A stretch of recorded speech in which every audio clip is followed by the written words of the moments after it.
Okay. You said you haven't talked about it. Yeah, it's the first time I've ever talked about it. That was 30 years ago. Okay, what I did is, because I used to shoot slide film a lot, I was shooting Kodachrome 64. Oh yeah?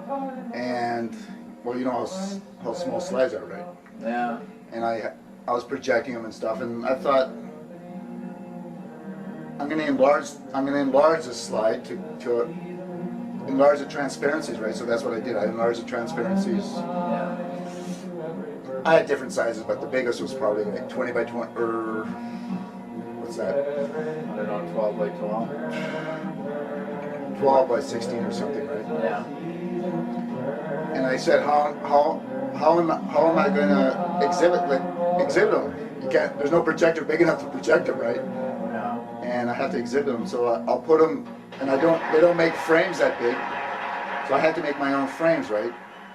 So I said, what am I going to use for frames? So I used glass. Yeah. So I tried clear glass, but clear glass just didn't do it. And I used textured glass. And I couldn't find textured glass in the Sault, so I actually drove to Toronto. And I went to this glass company, and they had like hundreds of different types of textured glass. And I chose a texture that was similar to canvas. Yeah. Right, the cross texture of canvas, but on glass, right? And on one side I had the texture, or was it both sides? I can't remember now actually. One side was more foggy, one piece of glass was more foggy, and the other side was a texture, right? Yeah. And the transparencies themselves, I was like doing like collages with 2 or 3 different transparencies. Yeah. And I like do layovers, and then I enlarge them to whatever size I wanted. Yeah.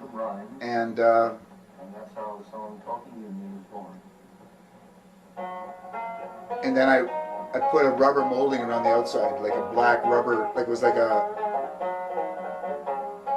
U-groove, Yeah. black rubber molding, about a 1/4 inch thick. And before that, I taped the glass together with like this strong, clear tape. Yeah. And I set in a fishing line, a really strong fishing line all around it. And then I put the rubber tubing around that. And the fishing line was just to hold it up, right? Yeah. And so I set it in the windows of the gallery. So in the daytime, the sunlight coming through it in the daytime, you could see it from the inside. And then in the nighttime, I had spotlights from the inside, so you could see it at night when the gallery was closed from the outside, right? So this was the first time this was the first time I believe in Sault Ste. Marie that artwork was actually displayed in the windows, so people that weren't in the gallery or were not part of the gallery scene could see it from the street any time of the night that they were passing, right? Yeah. So that was another concept in itself. And that was basically it. And so I didn't really have any space in the gallery. I was just using the windows. And they had like where the station tower is now. Yeah. They had the whole front side, and they had this. I think I was using the front and one side on the parking lot side facing the Holiday Inn, right? Yeah. So I had like, I don't know, 15, 20 transparencies hanging. That was my show. What were they up though? Well, that was 1977. 1974, I did a trip to Europe. I did a backpacking trip to Europe for like 2 months. Yeah. And it was just basically a lot of the photographs I took, like going from Northern Europe down to Greece. And I have one of the Vatican. Well, you know the shape of the Vatican is like a circle, and there's like all pillars around it, and it was like in the middle of summer, right? It was exactly the time that Nixon was resigned, or whatever you call it. He was they tried to impeach him, but he actually resigned, right? The summer of '74. And there was a certain aura, I mean, because it was a really religious place, like the Vatican, and Nixon just resigned. It was kind of this energy that was going on at the time. And I was inside the circle, in the shade, inside the pillars, and in the center of the Vatican is this fountain, the circular fountain, and it goes up about 2 or 3 stories, right? Yeah. And all the pigeons are like sort of flying around there and hanging out and drinking, like playing in the water in the pool. and they're on the ground because people are feeding them, right? And I can't remember now exactly. I haven't seen these images for a long time, but there was a car parked there. There was a chain, and I lined up everything, right? I had the chain. The car was parked right there, reflecting the sunlight because it was out in the open. I was in the shadow, right? I was shooting from the shadows towards the fountain. So I had the fountain in the background, and then the pillars behind that from the other side of the circle. Some birds flew by, and there was a lineup. Like there was a lineup of the fountain, the birds, the car, the chain. It was very symmetrical. And then that was just one photo in itself that I just managed to capture of this alignment, right? And then I added something else that I can't remember. I did an overlay of Nixon? No, it was. I didn't make any political statement, but I think it was a waterfalls or something. Yeah. So like there was like sort of water coming down on one side. It was almost like you were looking through a window and it was raining, but there was sun outside, and there was a fountain. It was quite. It was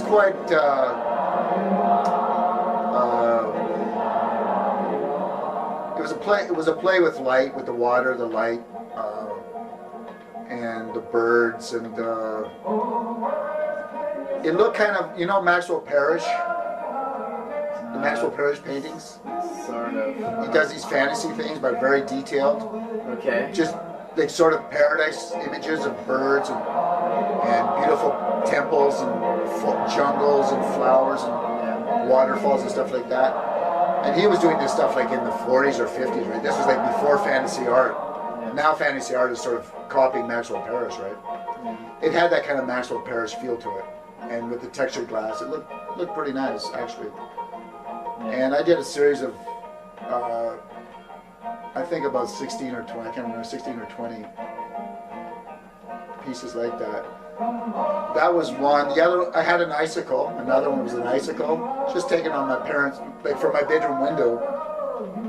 It was a huge, how it was like an icicle like that was hanging off the roof right in front of my window, and I got the sun setting behind it. So the sun just picked up all the light, like the internal reflection of the sun. The sunset behind the icicle, but I focused on the icicle, right? And everything else is just out of focus. And that was one. I added something that I can't remember. With all of these, I was like playing with 2 or 3 different transparencies, like overlays. And I think I did another one of the CN Tower, because I was in Toronto when they built the CN Tower, and I was in Toronto when they finished the CN Tower. Because I was going to art school there from 71 till 76. And it was like a 2-year project, right? And it sort of finished around 75. And I got a photo of the CN Tower early one morning. It was I believe it was a Labor Day weekend. I was coming back to Toronto after being out at a friend's camp for a long weekend. We're coming in because he had to work the next morning, so we were coming in really early in the morning, like Monday morning or something. Or he had to work that afternoon, so it was something like that, right? And I got this photo of the CN Tower coming from the west, sunrise just behind it, and the freeways are completely empty. Completely. We were the only car on the freeway. And this is like downtown Toronto, right? It was like Labor Day weekend. There was nobody at Toronto. And the sun rising behind the CN Tower. And it had just been built. I mean, it just had been finished, right? So this was like one of the first shots of a finished CN Tower at sunrise, right? So they all, each photo had like, it was sort of taken at a memorable time. Like the Nixon thing with the Vatican, and like all my shots were kind of were taken at a certain special time. That was only known to me, really. I didn't really explain that in that. Gee, it's hard to remember what else. So did you do that after you graduated, or what? Yeah, because I graduated 76, and this was like 77. It was like a year later, I think. Did you apply for that show after you graduated, or before, or what? Well, I hadn't really lived in the Sault, right? I just came back. I got a I was in Toronto. I was living downtown Toronto. I didn't want to leave. I had this beautiful place downtown Toronto, but I wasn't making enough money, right? And I got this artist in residence job at the Sault College from Toronto, and I didn't want it. I thought, well, I'll just drive into Sault College because I'm going to the Sault for a few days. I had a car at that time, so I drove to the Sault. I went to Sault College for this interview. It was just like sort of the spur of the moment. A sculptor friend of Toronto told me about it. And I never thought, I'll just try it. I'm going to the Sault anyways, I'll just drop in. And they hired me right on the spot. I said, oh shit, now I gotta go to work. I gotta leave my place in Toronto, drive up to this. And I don't really want to be up here, right? So, but I did anyways because it was good money. And it was good for my resume. And it just happened. It was like sometimes you have to go with the flow. And when things like that are happening, you just can't say no, right? And so they accepted me. And I was artist in residence at Sault College for like 8 months. And the interview was like in August, right? And I had to start working in September. It was like, I had less than a month to get my shit together. And I remember I didn't want to leave Toronto. I was like living right downtown, right in the blues and jazz area, just up from where Much Music is now. If you went down the end of my street, that's where Much Music is, right? At that time, there was nothing. There was just empty warehouses, like artist spaces, right? And then Queen Street right there was like all jazz and blues clubs. And I had this beautiful patio that I just built out of wood that I found in Chinatown. And I built all these cupboards. I built a bed out of crates from Chinatown. I varnished everything with marine varnish. And I'd been there like for almost 2 years, right? And I didn't want to leave it, right? It was like, but I did. And it's kind of strange, you know. You make a decision and then you do it, right? So then I ended up here. And then after Sault College, I got a job on the railroad for like the summer. And then I got a job at Abitibi for 2 years. But before I started, I think I was in, at the time I was working in Abitibi, that's when I had the exhibition with Ken Danby. Because I had lots of money, so I spent like over $500 making like 16 or, whatever it was, prints. I'm not prints, but transparency enlargements, right? Plus the rubber and the glass. I mean, that whole show cost me over $500. And that was a lot of money 30 years ago. I mean, even with the blowing, even blowing up the transparencies was not that expensive then, And I had all that done in Toronto, so I think I had a week off one day, or 1 week, and I went to Toronto. I stayed at a friend's place, and I enlarged all these negatives and stuff because I couldn't do it here, so I did it down there. And I found this glass. Basically, the whole project was done in Toronto in 1 week. Or at least I got all the materials together, and then I brought it back here, and then I finished it when I had days off when I was working. And then I went. So I said, what am I going to do with this stuff? So I went to the Art Gallery of Algoma, which was at where the station tower is now, the whole ground floor there. And I met the director, and he just started there, right? And he liked the idea, and he said, well, listen, since you're not going to need a lot of space, you can have because Ken Danby was having a show by like a solo show, right?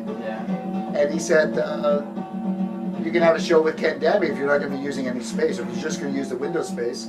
And he liked the idea that people could see the gallery, like art exhibited at night through the window, right? He liked that idea because it hadn't been thought of before.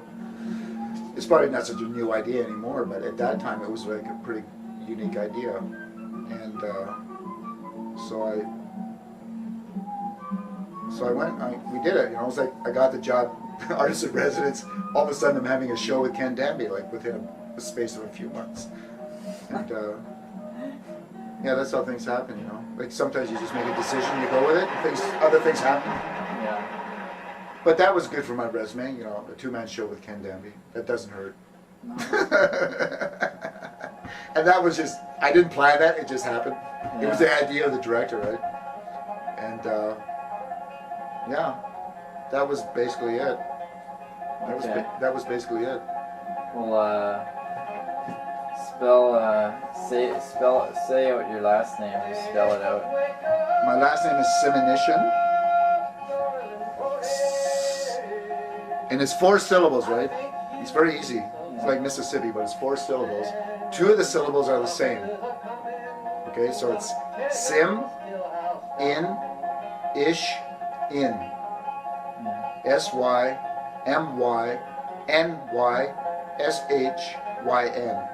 Okay.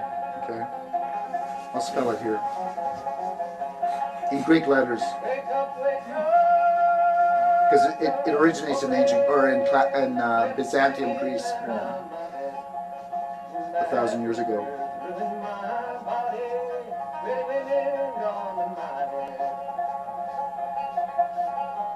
And I always have to check my spelling. Symynyshyn.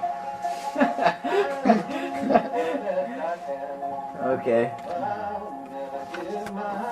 Yeah, I think I got it there. Alright.